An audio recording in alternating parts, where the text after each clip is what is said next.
Hello everyone, this is Mr. Informal with the Dragon Ball Super 57 episode review. And this episode I would say is one of the best episode, if not the best. I might call it the best episode yet in Dragon Ball Super. It's action packed, it's revealing, the fighting choreography and scenes are amazing. Anyways, let's get to the review before I go crazy over this episode. Anyways, we go back to the scene where Zamasu goes down from the clouds and is standing side to side with Black Goku. And we see Goku actually surprised that Zamasu and Goku are actually working together, and this is the first time that Vegeta and Trunks sees Zamasu's appearance, and they thought the same way that Goku thought, which is he's this guy's working with him, blah blah blah. And so we see Goku attacking Zamasu, and the fight is on. And this is one of the more amazing scenes that I have ever seen in Dragon Ball Super. I actually think it's better than the fight from the Resurrection F or the Resurrection of Frieza. And so we see kicks, we see roundhouses, we see beams, we also see sword fights, we also see beam sword fights.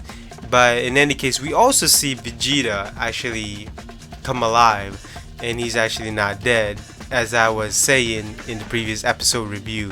And Trunks is beside him, and Trunks is making sure that he's alright, but obviously he's alright. And so we cut up to the fighting scene where we see again Zamasu and Goku. This is where it actually starts. Goku attacks Zamasu instead of Black Goku, and so the fight is on. And Goku sets it off with a punch, and Zamasu blocks it with his beam. His hand surrounding energy or beam, whatever you want to call it. And we go back to a flashback when Goku did the same thing to Zamasu when they visited Universe 10, the Kaioshin, with Goasu and Zamasu. But in any case, we see both of them fighting, and it's almost like an even fight actually. But this is where things become interesting. Black Goku actually joins in the fight. And so Goku thinks himself, I did not think that he would go for my blind spot. So that was interesting. Obviously, if you're an enemy, you want to you always want to take advantage of the battlefield. So I'm not surprised there. And so it becomes a 2 versus 1. Goku versus Zamasu and Black Goku. And interesting part of it is we obviously see a little bit of where Goku is losing ground or losing the battle. And just when you thought that our hero is losing, Trunks comes in to the fight and he joins in the fight. So we have 2 against 2.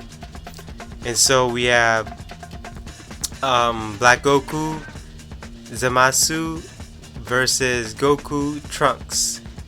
And so this when it actually fights. So we got Black Goku and Goku fighting, and we see Trunks and Zamasu fighting. So that's actually quite interesting. This is the first time we see Trunks fighting Zamasu, and this is the first time that Trunks sees Zamasu for the first time. So the choreography fight between Black Goku and Goku is actually quite amazing. We see some kicks. We also see some beams being thrown off, and the best part is that we see Goku doing backflips off buildings, and that's quite fun. And he actually did the instant transmission. And the interesting part is that when he was about to hit Black Goku also does the instant transmission. And so when Black Goku does that, Goku falls to the ground. Or actually, he goes to the. He gets. How should I say? He flies off to the building, onto the building, and there's craters around him. And we jump off to the Zamasu versus Trunks, and Trunks is using his sword as usual. And there's a scene where Trunks stabs. Guess who? Zamasu. And when that happens, Zamasu tells Trunks that you cannot kill me. Zamasu pulls off the sword from his body, and his body regenerates and heals the wounds. So basically, Trunks is thinking himself, oh shit, how can I defeat this person, and what can I do? If Goku can't beat him, what can I do to beat him? And so when Black Goku is about to get hit, fight Trunks, so it was 2 versus against 1. Goku flies off to Black Goku, and they get it on again. It's 2 against 2 again, and then suddenly, Goku goes to where Trunks is standing, and we see Goku and Trunks talking to Zamasu, and Zamasu explaining to himself, you can't beat an immortal god. You can't beat me, you humans, or you mortals, and whatever, and so. And then the next thing we see is we hear this echo talk, or an echo voice saying Ka Me Ha. It's actually Black Goku about to blast off the Kamehameha wave. And when that's happening, Goku tells Trunks, hey, we gotta run off. And so they're trying to run off, and then Zamasu puts both of them on a chokehold, and they could not escape. And Black Goku's Kamehameha directly hits Goku, Zamasu, and Trunks.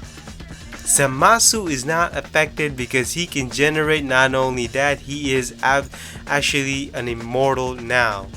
And this episode reveals that. And Trunks and Goku are both down on the ground, and Zamasu and Black Goku are up in the air, and they're about to finish both of them, okay? And they combine beams, the circular beam, somehow an energy ball, and they're about to throw it down, and then suddenly guess who disrupts that whole sequence? Vegeta. Vegeta disrupts the whole sequence by using his final flash and actually being in the Super Saiyan Blue mode. And after he blasts it off and he saves Goku and Trunks, he goes down to the count, he goes back to Vegeta, normal Vegeta, and he's down. And so Black was telling himself, I didn't know that Vegeta still had this much energy left within him. Anyways, there's smoke around, and Yajirobe took Trunks and Goku somewhere off safe. And same thing with Mai, they shoot off some smoke screen and took Vegeta. The same thing, they went off to the same safe place to recoup. But actually, what's happening is Mai takes out the time machine from that small capsule pill, whatever you want to call it, and there's this time machine. She sets it up, and for the three of them, Trunks, Goku, and Vegeta, to go back to our original timeline, and we see it, and all I have to say is this is where things become emotional. Trunks is telling Mai, hey, why aren't you not coming? You should be with us, and so. But Mai knew that her place was in the future. And so, the time machine, Black Goku and Zamasu is looking for them, trying to sense their key. And the time machine goes up in the sky, and that's when they sense them. By the time they attack, Vegeta, Trunks, and Goku goes back to the original timeline, and they go down. Trunks, little kid Trunks, sees them and he freaks out. Goku comes out with the rest of the Pilaf gang. She freaks out, and because they see that everyone's down on the ground. Wow, it's quite a whole sequence. It's so fast paced. Boom, boom, boom, boom, boom, boom. I mean, this episode has a lot of things going on. And so we go to the next scene where we see Gowasu actually watching the Universe 6 and Universe 7 tournament. And I don't know if anybody was recording that or whatever. Maybe he was pirating it, or I don't know how he got that copy. I mean, I kind of want that copy too, to be honest with you. That looks like an up close and personal point of view right there. And Zamasu realized that in the sequence between Hit and Goku, he realized that Goku has divine ki or God ki, and he's trying to understand how could this mere mortal have this God ki within him. And Gowasu is telling him, oh, look at the fight, it's about to reach a climax. So he actually enjoys the battle between Goku and Hit. And Zamasu sees in the screen, oh, Dragon Balls, what is that? And Gowasu tells him there's a rumor that when you collect all 7 Dragon Balls that it can grant any wish. It's only a rumor. So we go to the next scene where we see Zamasu all alone in the grass field, and he's thinking something else, but he's thinking negative. And suddenly we move to the next scene where Zamasu goes actually to I forgot the name, but to the person that knows everything. So that is the last scene that we see of Dragon Ball Super 57. And like I said, there's a lot of things happening here. First half, action. Early second half, emotions. You know, the last half of the episode is questions, reveal, and this episode is amazing. I'm gonna have to watch it quite a few times to actually recollect, recoup, and understand everything, because as I see it, I actually think this might be one of the best, if not the best so far in Dragon Ball Super. I actually think this is better than Dragon Ball Super 56.